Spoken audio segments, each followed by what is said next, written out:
Guess what? Despite what you've been told, love is not the highest emanation of spirituality. Who am I to say such a thing? I'm Kadrick Olson, author of Runes for Transformation and founder of Galdercraft. For the past 30 years, I've been studying Norse mysticism and the runes, so I can bring forward into the 21st century the wisdom and the teachings of these ancient rune masters, so that you can have magic and transformation throughout your life. Now, it may be kind of an appalling claim, because we've been told for our entire lives that God is love, the universe is love, you need to find love within, love unites all, love is the power that binds all things together. We've been told so much about love, and that the power of love can heal all things. But I want to try to convince you that maybe that's not exactly true. And some of you may already feel that. We already look at love, and yes, it feels good, it feels wonderful, and it can also be a tool of manipulation. There's some negative sides to love. But to understand what I mean about love is not the highest form of spirituality, I want to take a look at our brain. I do draw a correlation between our physical presence with our spiritual being. What goes on in the physical goes on in the spiritual, and what happens in the spiritual happens in the physical. There is a dynamic, dichotomous relationship between the physical and the spiritual. I do not hold any truth to the strange notion that we are spiritual beings having a human experience. We are composite beings made up of the physical and the spiritual, and as composite beings, as this complex entity, we need to learn how to work with both of those. And so to understand the nature of the human mind and how it's reflected in the nature of the soul, I'm going to explore Norse lore and what the lore tells us about the human soul complex. And I'm going to pair that up one-to-one with parts of our brain. The first part we're going to take a look at is the brainstem and the cerebellum. Now, these parts of the brain are typically associated with our reptile mind. This is our basic need to the 4Fs, you know. This is fight or flight to protect yourselves. This is feed so that you can get the nourishment that you need. And this is fuck, to be able to reproduce, to create more of you.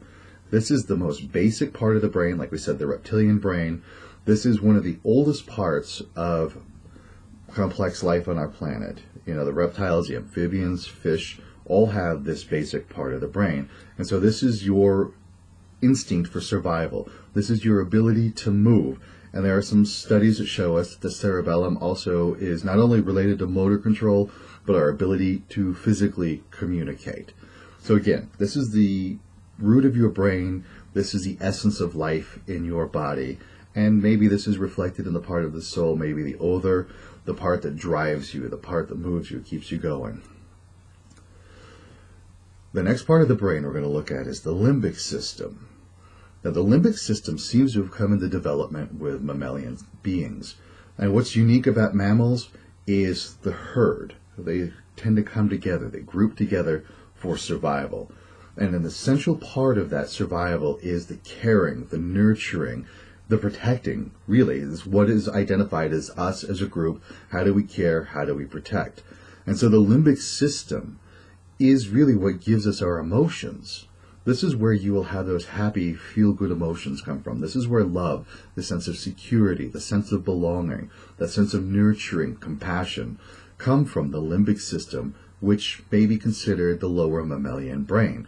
We find this within all of these species that group together, from, you know, cows and penguins that really clump together, to even, yes, human tribes. The core of human tribes comes from the limbic system. And limbic system is where you're going to find love. Love is created here, neurochemically speaking, right? Not the energy. Maybe there's an energy one-to-one correlate. But here in the limbic system is where we're going to find love. And this was essential for mammalian species to survive, is to have this sense of love, towards each other. Now notice where we are in the brain. We're only halfway through. We're just one step above the brainstem, and you're already feeling love. Believe me, the limbic system is very important. It's also attached to the visceral nervous system. From the vagus nerve down from the brain, along your esophagus into your gut. And when you have that gut feeling, that instinct that something's right or something's wrong, this is the oldest part of your brain, the biggest part of your brain. Yes, the limbic system in your gut is the oldest and biggest part of your brain, telling you what's right or wrong. This is instinct. This is maybe that psychic little notion of what's going on comes from this part of your brain, the limbic system, where love is created. And so this may be why a lot of people connect love and higher level spirituality, is because it has that intuition, that instinct that goes along with the limbic system, that is connected with love, that is connected to the subconscious, that is connected to memory. So the limbic system, we will correlate with the mini. The Norse would call this part the mini. It's related to Odin's raven Mugen, that deals with memory, with emotion, with the subconscious, with the unconscious. This is all limbic system. Now, moving on from the limbic system, we get to the upper mammalian brain, known as the cerebral cortex. This is all the wrinkly gray matter that you see when you see pictures of a brain or other images of a brain. It's this wrinkly stuff. The more wrinkles you have, supposedly, the more intelligent. So be it. We're not going to go into that here. The cerebral cortex is the part of your brain that helps you to organize information. It is part of that patterns. How do this information connect? What do these things go together? It is the part of you that understands communication, the part of your brain that does mathematics. This is the part of you that is conscious and aware. This is your beta state. This is wide awake, alert, here, present in the moment, able to communicate, able to understand. This is the cerebral cortex. Now, this is found in other primates, like monkeys, the great apes. This is found in cetaceans, like dolphins and whales, cats, dogs, the canines, the felines, elephants. All of these species, yes, they have the limbic system, so they connect to each other emotionally. Dogs and cats have emotions. We all know this. But the fact that they can, when you call a cat or a dog by their name, they can understand it, they respond to it. That's the cerebral cortex connecting. That is understanding this information and how it connects to them. There's this, even if it's rudimentary, there is an organization of information going on with felines, canines, all sorts of primates because of the cerebral cortex.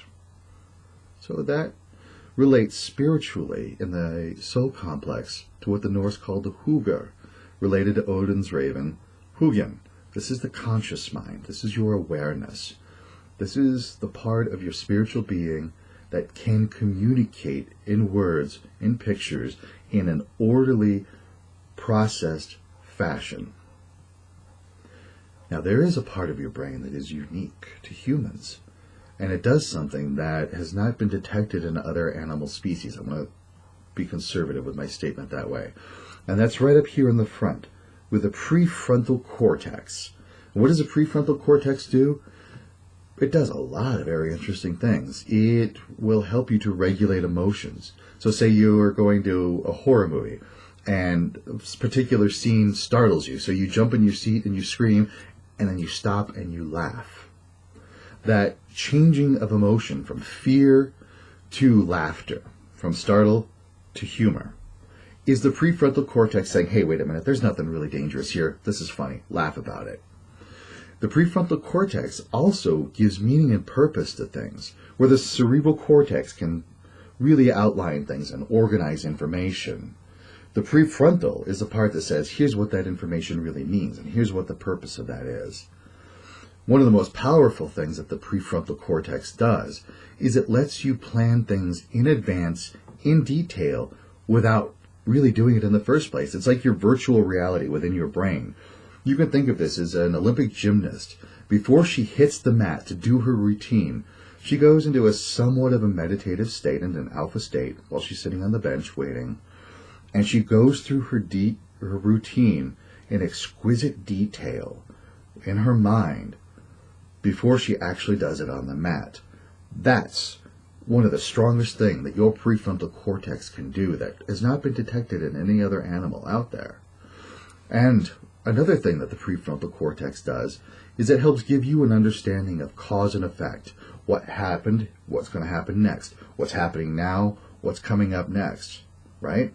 This is really how things are connected. This gives you a rudimentary understanding of how things are temporally connected, how things are connected in time. Now, I say rudimentarily is because if we think back to the visceral nervous system, this really dates back old. This is the oldest part of your brain. So trusting your gut instincts, your intuition, is a very good thing because it is an old part of you that has learned very well. This is a new part of you, very new. And so our understanding of cause and effect, of causal chains, and the meaning and purpose of things is just starting. This is signs of a new evolution of human.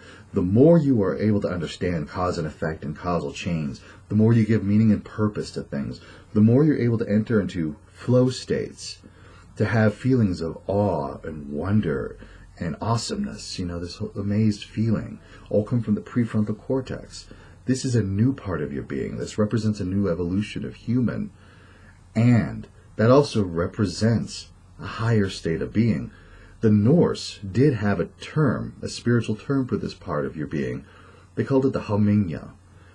Roughly translated, it's the repositor of luck. And it can be programmed, we'll do this later, it can be programmed to bring good situations to your life and the right people, the right things, right action, right deeds reflected back onto you by work of the Haminga and by work of the prefrontal cortex.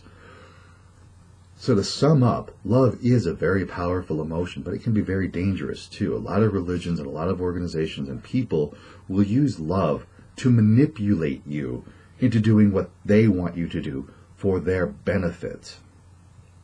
By using your prefrontal cortex, by using your advanced human capabilities, you are able to see the manipulation of what that love is doing to you, what the meaning and the purpose is that this love is being projected onto you, what it is that they're trying to tell you you should be doing, and you can project causally what it is, the outcome of they're trying to do, what the cause is, what the intended effects are, and say, wait a minute, do I want to be a part of that? Maybe you do. Maybe you do want to join up with that and say, hey, I want to follow along with this. Or maybe you say, no, that is not in my best interest. I see how it's in the best interest for you, but in my best interest, it is over here. Again, regulation of emotion. Someone's trying to project that love onto you, make you feel loved, make you feel welcome, make you feel belonged. That's great. That's fine. That's wonderful. And if it's in your best interest and your prefrontal cortex can see the causality play out and say that it really is for you, then go for it. But this prefrontal cortex will also say, hey, wait a minute, Bob. I see what you're trying to pull here. Yeah, the love and the happiness all feels good. That sense of belonging feels good. But what you're doing is not right for me. So I am going to confidently and competently choose a new route for myself, one that works for me. So again, love, not the highest level of vibration, understanding causality. That's the next evolution of human spirit. Hail to you, and I hope that you use this knowledge and wisdom well. Thank you. Hey, I just want to pop in here real quick to say thank you for watching this video. If you found it useful, please click the thumbs up and subscribe. I'm going to be making a whole lot more of these videos, so please leave me a comment on the things that you would like to learn more about, especially the stuff concerning runes, Norse mysticism, ascension, spiritual practices, and that kind of stuff.